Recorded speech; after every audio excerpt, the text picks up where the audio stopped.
संस्था समाज सेवा प्रकोष्ठ के द्वारा 2 मई से 5 मई तक इंदौर में कला एवं प्रशिक्षण शिविर आयोजित किया गया। इस शिविर में बच्चों को कला और बौद्धिक विकास के लिए खास प्रशिक्षण दिया गया। 4 दिवसीय इस शिविर के जरिए गरीब और निम्न वर्ग के बच्चों को गायन, वादन, नृत्य, कथक, संगीत, पेंटिंग और ग्रीटिंग बनाने की कला सिखाई गई। शिविर में शामिल हुए अलग अलग विधाओं के महारथियों ने बच्चों को अपने अपने अनुभव से शिक्षा दी। शुक्रवार को इस 4 दिवसीय प्रशिक्षण शिविर का समापन हुआ।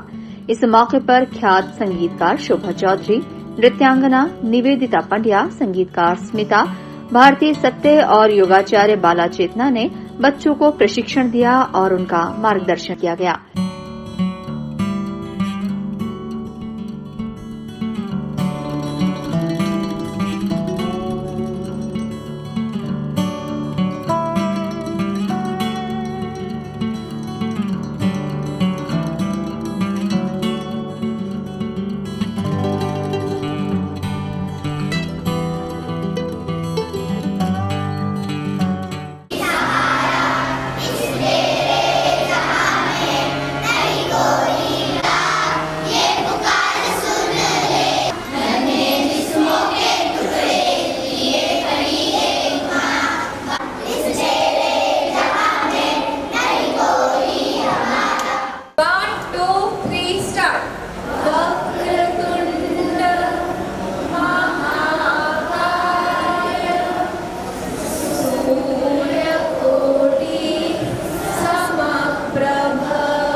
इस कार्यक्रम में एसआर टाइम के संपादक सुनील जोशी भी मुख्य अतिथि के रूप में शामिल हुए। इस दौरान उन्होंने मंच से ही बच्चों को भविष्य में आगे बढ़ने की प्रेरणा दी।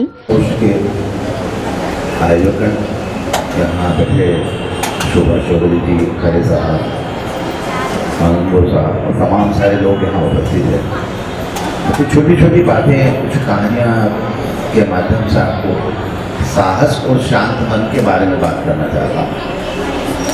शांत मन से शुरुआत करता हूँ। शांत मन के उदाहरण यहीं बैठे हैं श्री आलोक खरे जी, जो हमेशा हर परिस्थिति, हर समय अपने आप को एक शांतचित बनाए रखते हैं और रिटायरमेंट के बाद भी तमाम सारे प्रयास ऐसे करते जा रहे हैं जिनसे लोगों को हौसला मिल रहा है। आप जैसे बच्चों को आगे बढ़ने की प्रेरणा मिल रही है। मेरा खरे साहब से यूँ औपचारिक बातचीत तो कल हुई, लेकिन मैं इन्हें 30 वर्षों से जानता हूँ।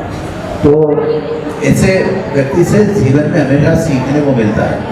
और अभी संगीत का जो कार्यक्रम हो रहा था, मैडम सिखा रही थी, जितनी तन्मयता के साथ आप उसको सीख रहे थे वो भी काफ़ी काबिल तारीफ है। जब सबसे पहले मेरे साथी छोटे भाई प्रवीण जोशी जी ने बोलना शुरू किया, तब मैं देख रहा था कुछ बच्चे निवेदिता जो सिखा रही थी उसको आगे बढ़ाने की कोशिश कर रहे थे बोलते हुए। तो आप सब लोगों को इन्वॉल्वमेंट देखकर बहुत अच्छा लग रहा कि आप लोग यहाँ कुछ सीखने के लिए आए हो। वहीं नृत्यांगना निवेदिता पंड्या ने भी अपने नृत्य के जरिए बच्चों का मनोबल बढ़ाया। उन्होंने बताया कि आखिर कैसे मेहनत और लगन से हम अपनी मंजिल को पा सकते हैं। मैं यही कहना चाहूँगी, जितना मैंने 4 दिनों 5 दिनों में सिखाया है आपको हर साल, उसकी आप साल भर प्रैक्टिस करें ताकि अगले साल फिर हम मिलें और आगे कुछ नया सीख सकें, क्योंकि हम कुछ नया नहीं सीख पाते।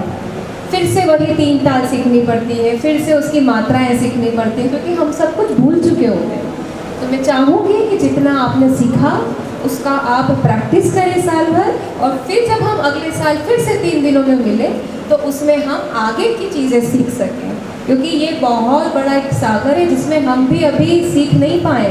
मैं भी आज सीख रही हूँ, बहुत कुछ सीखना बाकी है, समय कम पड़ता है सीखने का। तो मैं चाहूँगी कि आप जल्द से जल्द बहुत कुछ सीख सकें। दरअसल संस्था समाज सेवा प्रकोष्ठ का ये 112वां शिविर था, जिसका समापन शुक्रवार को संस्था के तमाम पदाधिकारियों और मुख्य अतिथि की मौजूदगी में हुआ। संस्था द्वारा वर्ष 1996 से गरीब और निम्न वर्ग के लोगों को शिक्षित, कला और आर्थिक क्षेत्र में सक्षम बनाने के लिए प्रशिक्षण शिविर का आयोजन किया जा रहा है। संस्था द्वारा प्रदेश भर में शिविर आयोजित किए जाते हैं। शिविर में बच्चों और महिलाओं को खास प्रशिक्षण देकर जागरूक करने के साथ ही रोजगार उपलब्ध करवाने में सहायता की जाती है। इस संस्था के सभी सदस्य रिटायर्ड बैंक अधिकारी और कर्मचारी हैं, जो बड़ी मेहनत और लगन के साथ समाज को आगे बढ़ाने में अपनी अहम भूमिका निभा रहे हैं।